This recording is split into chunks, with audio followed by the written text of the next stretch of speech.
Brilliance Audio presents Spring House by Mary Ellen Taylor, performed by Shannon Mcmanus.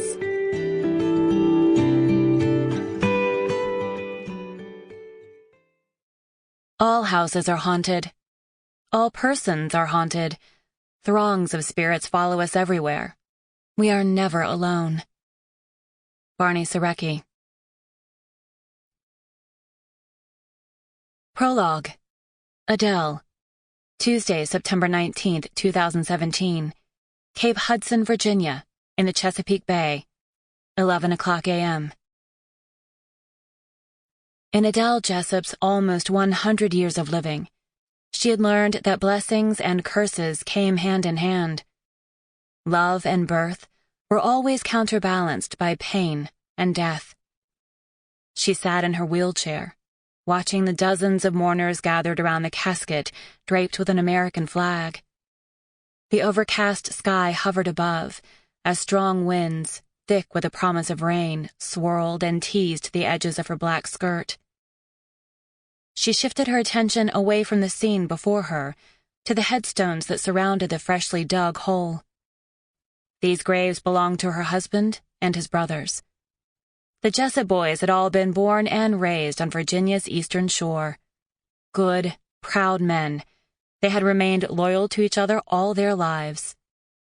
Sitting beside her now was Samuel Jessup, her brother-in-law, the last of the Jessup siblings. He had shaved and had his hair cut. His black merchant marine captain's uniform was freshly cleaned, its brass buttons polished. However, he wore none of the medals he had earned in more than 5 decades of service. His tall, lean frame had grown frail, and his right hand trembled constantly. But he had refused his wheelchair, always too proud and stubborn for his own good. How many times had the two of them sat here over the years, mourning the loss of one of their own? Like her, Samuel surely must feel closer to the dead now than to the living.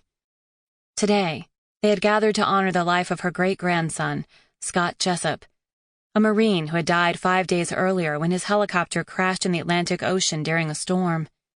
He had been on a rescue mission, searching for lost seamen whose ship had been taking on water.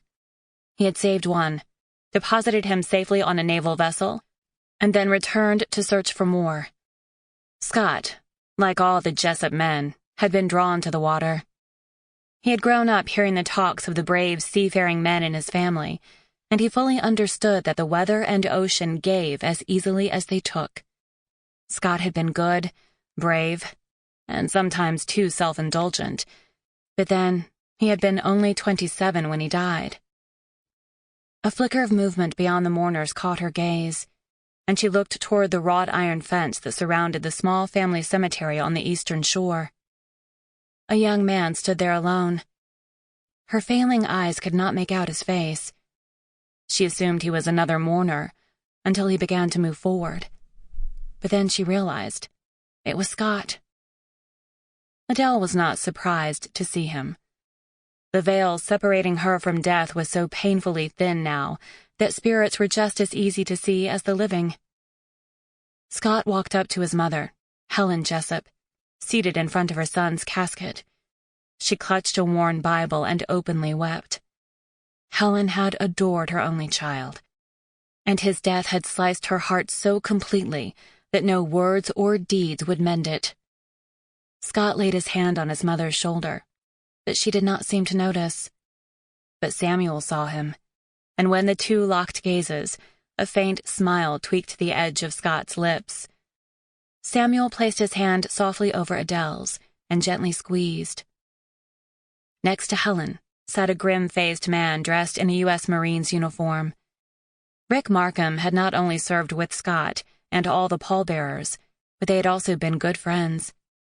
His dark hair was closely cropped and accentuated stern features. Though he could not have been much older than Scott, he seemed to carry the burden of Atlas on his shoulders. Scott offered Rick a reassuring smile, but that, too, went unseen. Adele took a... Sample complete. Ready to continue?